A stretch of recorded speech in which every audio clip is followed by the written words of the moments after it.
Welcome back to the Engineered Angler. Today we're going to talk about swim baits. My intention is to make the first of a two-part series on how to design and get started making hard-bodied swim baits.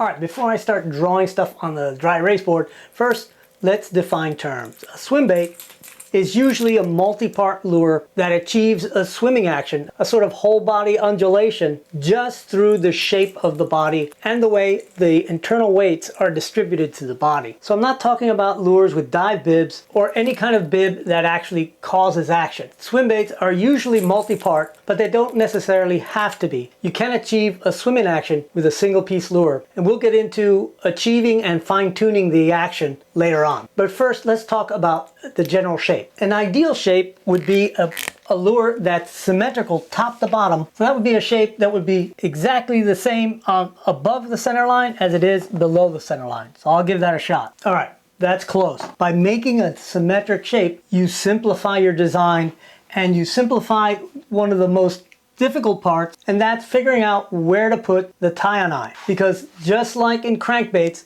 the location of the tie-on-eye is critical to getting the right action and having the lure be stable as it gets cranked along. I get lots of questions from folks making swim baits that swim well at a slow retrieve, but once they start to crank it in a little faster, it tends to be unstable. It wants to go on its side. And that's almost always because the tie-on-eye is in the wrong location. The best location for the tie-on-eye is at the end of a line that goes from the end of the flow of the water at the tail to the very start of the lure and divides the lure in equal areas so that A1 is equal to A2, right? And that holds true for any multi-part lure, even as you get up into the 4 and 5-part lures. Now, there's a lot of reasons not to have a lure that's perfectly symmetric. One is aesthetics.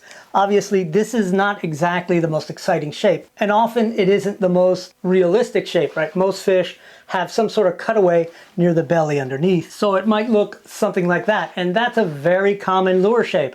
I know lots of you are either making them with this kind of shape or at least own some with this kind of shape. And if you'll remember the video I made where I'm improving the Magic Swimmer, that has a very asymmetric shape. And because of that shape, the original had a very difficult time swimming at slow speeds. It swam great at fast speeds, but at slow speeds, it really didn't swim at all. And that was my challenge, to create one that swam at slow speeds and at fast speeds and still be dynamically stable. But if you're just starting out, I really don't recommend going with this sort of shape unless you're making a one-part swim bait. For a one-part swim bait, this shape is usually your best chance to get the lure to start to swim, because this cutaway causes turbulence coming off the body, which loosens up the tail and causes that continuous undulation as you're moving it. But you still have to have that tie-on point in the right location or it will kind of belly up on you. So let's talk about how we can figure out where to put that tie-on-eye. Again, the idea is to have a line that goes from your tie-on-eye to the farthest point on the lure that cuts the lure in two equal halves. So if you're looking at this arrangement, you can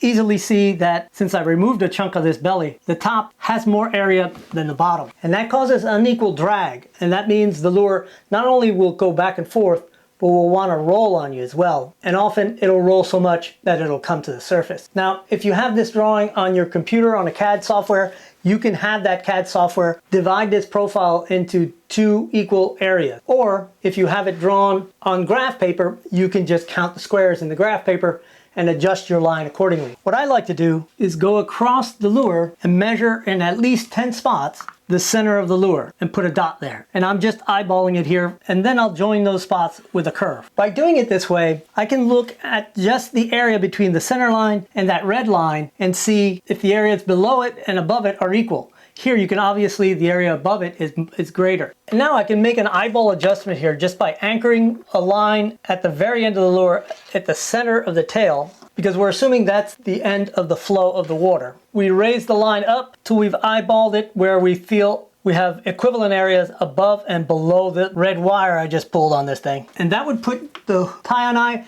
just above the center line. And that would probably be the difference between a really stable lure and a lure that is only marginally stable and maybe only marginally useful. All right, let's go back to our symmetric lure. Since we have perfect symmetry here, we know we're going to have our tie and eye right on the tip of the nose. Your next decision is going to be where to put your segment. How far back do I put my first segment? And if I have a whole ton of segments, which I don't really recommend, my rule of thumb is no more than 4 segments. First, that simplifies the build. You got a lot less hardware and a lot fewer points where it could fail. But it also almost guarantees that you're not going to have a lure that becomes really stiff and loses that fluid motion all the way through the body. And we're going to get into how to achieve a fluid motion, how to get a really aggressive swim movement or a more subtle tail wiggle. You can do all that with just a little bit of manipulation of the size of the segments and the type of hinge you use. But we'll get into that in part 2. As a rule of thumb, the shorter the first segment is, the greater movement that head will have. So if you want a really aggressive movement, you create a shorter segment in front. In fact, a very clever thing to do is to make your first segment just slightly beyond where the gill plate would be. And this way, as the head moves, it opens up on the inside and you can paint that red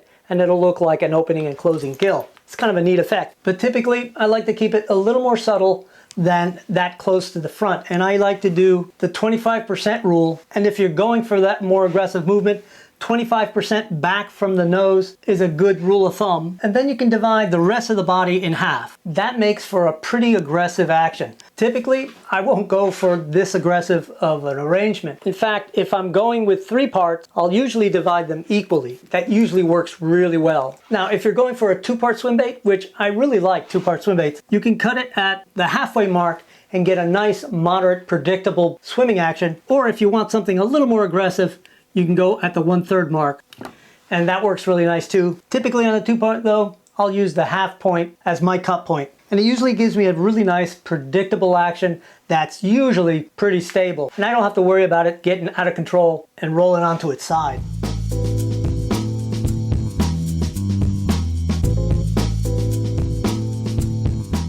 Now, the other elements that really play a huge part in how much action you get out of it and how stable it is the type of hinge you use, whether it has a huge amount of freedom of motion or just a moderate amount of freedom of motion, and the type of hinge it actually is, where it's connected, whether the forward section pivots around the back section or the back section pivots around the forward section. Whether you have a simple loop-in-loop, what I call a banner hinge, or if you have a pinned hinge like I like to use, whether it's a power hinge, which is a specific type of pinned hinge, or a standard V-cut joint with loop connections, all those things actually change the action just a little bit, and sometimes a lot. Now, the more segments you have, the more total freedom of movement you get, because each hinge, even if it only moves a few degrees, is additive, right? If this one only moves 15, then the next one is a full 30, and all those add together, and you can get a whole 360-degree freedom of movement in the lure. And you can see how absolutely limber this is. This is a mock-up just for experimentation. And when people see this lure, everyone says, oh, you should put a bunch more pieces on there and make it into a snake lure. And I'm sure a lot of you have seen other lure makers make snake lures with like multiple segments, a dozen or 2 dozen segments. And what happens when you do that is that you're pulling your center of drag that might be somewhere here on a typical lure, way back on a lure that's got a lot of segments on it, like this snake, and your center of drag might be somewhere all the way back here. And that means you've got a tug of war between you pulling on this end and the center of drag pulling on that end. And that means all these middle segments are in tension. And that tension is going to keep them from moving. So you'll typically get a little bit of a wiggle at the very tail, and that's about it. So you'll notice that most snake lures have a bib in them so that the head will move. And that usually will generate a movement all the way through the body. So there's one more key element when it comes to shape, and that is the shape of the lure as you're looking down on it. And if you've been watching my videos and my lure builds, you know that I'm always talking about either the deepest part of the lure or the thickest part as you look down. Those are key to most every lure, but they're especially important to swim baits, because remember, swim baits are completely dependent on the shape of the body to create that undulating motion. So you want to shape it to get your best action. I find that having the widest part just forward of the center line. So somewhere between 1/3 and 1/2 of the length of the body, the wide spot should be somewhere in here. That should be the tallest part of the lure. So if we draw another center line just above it, so I can depict what the shape of it is going to be looking down on it, this will be the top view. I want my widest point exactly at the center. And as long as your lines get closer together as they move back from the center point and as they move forward from the center point, then you know you've got the widest point right at the center. It doesn't have to be a really abrupt change, but what you don't want is a really bulbous and round head, because you end up with a really well-fared and a very clean hydrodynamic shape that tends not to have a whole lot of turbulence. And turbulence is something you want. You want it to develop turbulence so you get that action. So now let's talk a little bit about weight and balance. How to balance this thing, how to weight it so it'll have the best chance of being stable. So like most every lure, if you cut it and get a cross section of it, we're gonna have a cross section that's gonna show a slightly wider top than the belly part. And that's good for the lure, and it also looks a little more natural. And the reason it's good for us is that because we're making our lures out of something buoyant, either wood or a good buoyant two-part casting resin, having that wider top kind of shapes it a little bit, in cross-section anyway, like a bobber or a float. And that concentrates a lot of the buoyant force near the top, which is good for us because we're going to concentrate the lead that we add for weight near the bottom or as far below the center line as we can get it. That creates a tug of war between the top of the lure and the bottom of the lure, and that creates stability. So the lure doesn't want to roll very much, which roll is the enemy of a swim bait. The natural movement is going to be the swimming movement, but if you have a little bit of roll in that and it begins its movement this way, it's going to want to exaggerate that roll and come to the surface. So you want that lure to stay straight up and down. A plumb swim bait is what you want. And the way I like to do it is I like to calculate the weights for each individual section, taking into account all the hardware and the hardware specific to those sections. And in that way, I usually get a lure that sinks very level. And it's usually what I want. Now you don't have to do that way. The other alternative is to overload the two front sections and leave the back section without any weight. That gives you a dive when you pause, and often if the dive is fast enough, it'll actually swim downward. And in this way, if you're in deep water, you don't have to just give it a straight retrieve. You can yo-yo retrieve it, where you allow it to swim close to the bottom and then roll it up and it'll swim upwards and then let it roll down. That's a nice action. All right, that's it for part one of the Swimbait Master Class. It'll be a few weeks before they do the second part, but I want to wait till I get a bunch of questions from you guys. Anything you guys think I need to clarify, I'll put into that next video. And in that next video, we're going to talk more about stability and more about how to really achieve a nice fluid action. And we'll talk about hinges, hinge placement, hardware, and things like fins and tails and how that might affect your action. And we'll do all that on the next video. All right, guys, thanks for tuning in. I'll see you next Friday.